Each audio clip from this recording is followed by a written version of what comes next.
لوگو اپنے پروردگار سے ڈرو جس نے تم کو ایک شخص سے پیدا کیا، یعنی اول اس سے اس کا جوڑا بنایا، پھر ان دونوں سے کثرت سے مرد و عورت پیدا کر کے روئے زمین پر پھیلا دیے۔ اور اللہ سے ڈرو جس کے واسطے سے تم ایک دوسرے سے حقوق کا مطالبہ کرتے ہو، اور قطع رحمی سے بچو، کچھ شک نہیں کہ اللہ تمہیں دیکھ رہا ہے۔ اور یتیموں کا مال جو تمہاری تحویل میں ہو ان کے حوالے کر دو، اور ان کے پاکیزہ اور عمدہ مال کو اپنے ناقص اور برے مال سے نہ بدلو، اور نہ ان کا مال اپنے مال میں ملا کر کھاؤ کہ یہ بڑا سخت گناہ ہے۔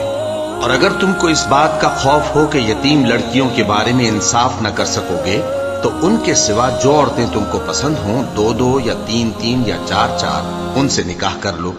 اور اگر اس بات کا اندیشہ ہو کہ کئی عورتوں سے انصاف نہ کر سکو گے تو ایک ہی عورت سے نکاح کرو یا باندی سے تعلق رکھو جس کے تم مالک ہو، اس طرح تم بے انصافی سے بچ جاؤ گے۔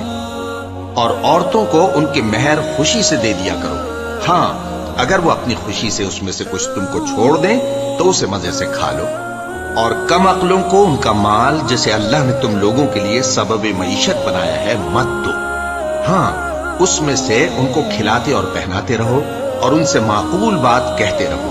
اور یتیموں کو بالغ ہونے تک کام کاج میں مصروف رکھو اور جانچتے رہو،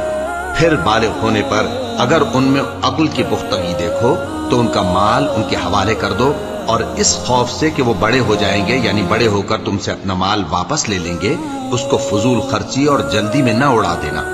اور جو شخص آسودہ حال ہو اس کو ایسے مال سے قطعی طور پر پرہیز رکھنا چاہیے، اور جو ضرورت مند ہو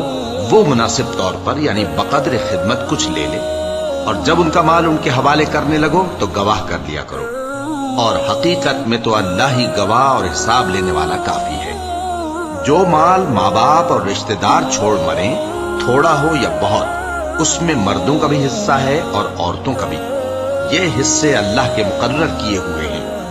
اور جب میراث کی تقسیم کے وقت غیر وارث رشتہ دار اور یتیم اور نادار لوگ آ جائیں تو ان کو بھی اس میں سے کچھ دے دو اور ان سے معقول بات کہو۔ اور ایسے لوگوں کو ڈرنا چاہیے جو ایسی حالت میں ہوں کہ اپنے بعد ننھے بچے چھوڑ جائیں اور ان کو ان کی نسبت خوف ہو کہ ہمارے مرنے کے بعد ان بیچاروں کا کیا ہوگا۔ پس چاہیے کہ یہ لوگ اللہ سے ڈریں اور درست بات کہیں۔ جو لوگ یتیموں کا مال ناجائز طور پر کھاتے ہیں وہ اپنے پیٹ میں آگ بھرتے ہیں اور ضرور دوزخ میں ڈالے جائیں گے۔ اللہ تمہاری اولاد کے بارے میں تم کو ارشاد فرماتا ہے کہ ایک لڑکے کا حصہ 2 لڑکیوں کے حصے کے برابر ہے، اور اگر اولاد میت صرف لڑکیاں ہی ہوں یعنی 2 یا 2 سے زیادہ تو کل ترکے میں ان کا 2/3 ہے، اور اگر صرف ایک لڑکی ہو تو اس کا نصف ہے۔ اور میت کے ماں باپ کا یعنی دونوں میں سے ہر ایک کا ترکے میں 6واں حصہ ہے، بشرطے کہ میت کی اولاد ہو۔ اور اگر اولاد نہ ہو اور صرف ماں باپ ہی اس کے وارث ہوں تو 1/3 ماں کا حصہ ہے، اور اگر میت کے بھائی بھی ہوں تو ماں کا 6واں حصہ ہوگا۔ اور یہ تقسیم ترکہ میت کی وصیت کی تعمیل کے بعد جو اس نے کی ہو یا قرض کے ادا ہونے کے بعد جو اس کے ذمے ہو عمل میں آئے گی۔ تم کو معلوم نہیں کہ تمہارے باپ دادوں اور بیٹوں اور پوتوں میں سے فائدے کے لحاظ سے کون تم سے زیادہ قریب ہے۔ یہ حصے اللہ کے مقرر کیے ہوئے ہیں اور اللہ سب کچھ جاننے والا ہے، حکمت والا ہے۔ اور جو مال تمہاری بیویاں چھوڑ مریں اگر ان کی اولاد نہ ہو تو اس میں سے نصف تمہارا ہے، پھر اگر ان کی اولاد ہو تو ترکے میں تمہارا حصہ 1/4 ہے، لیکن یہ تقسیم وصیت کی تعمیل کے بعد جو انہوں نے کی ہو یا قرض کے ادا ہونے کے بعد جو ان کے ذمے ہو کی جائے گی۔ اور جو مال تم مرد چھوڑ مرو اگر تمہاری اولاد نہ ہو تو تمہاری بیویوں کا اس میں 1/4 حصہ ہے، پھر اگر تمہاری اولاد ہو تو ان کا 8واں حصہ ہے۔ یہ حصے تمہاری وصیت کی تعمیل کے بعد جو تم نے کی ہو اور ادائے قرض کے بعد تقسیم کیے جائیں گے۔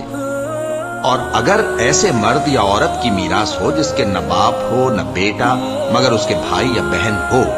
تو ان میں سے ہر ایک کا 6واں حصہ ہے، اور اگر ایک سے زیادہ ہوں تو سب 1/3 میں شریک ہوں گے۔ یہ حصے بھی بعد ادائے وصیت و قرض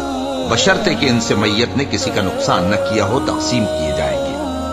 یہ اللہ کا فرمان ہے اور اللہ نہایت علم والا ہے، بردبار ہے۔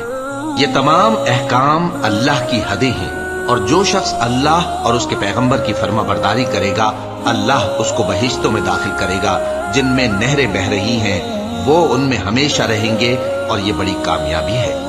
اور جو اللہ اور اس کے رسول کی نافرمانی کرے گا اور اس کی حدوں سے نکل جائے گا اس کو اللہ دوزخ میں ڈالے گا جہاں وہ ہمیشہ رہے گا اور اس کو ذلت کا عذاب ہوگا۔ مسلمانوں، تمہاری عورتوں میں جو بدکاری کا ارتکاب کر بیٹھیں ان پر اپنے لوگوں میں سے 4 شخصوں کی شہادت لو۔ اگر وہ ان کی بدکاری کی گواہی دیں تو ان عورتوں کو گھروں میں بند رکھو یہاں تک کہ موت ان کا کام تمام کر دے، یا اللہ ان کے لیے کوئی اور سبیل پیدا کرے۔ اور جو 2 مرد تم میں سے بدکاری کریں تو ان کو ایذا دو، پھر اگر وہ توبہ کر لیں اور نیکوکار ہو جائیں تو ان کا پیچھا چھوڑ دو، بے شک اللہ توبہ قبول کرنے والا ہے، مہربان ہے۔ وَلَقَ اللَّهُ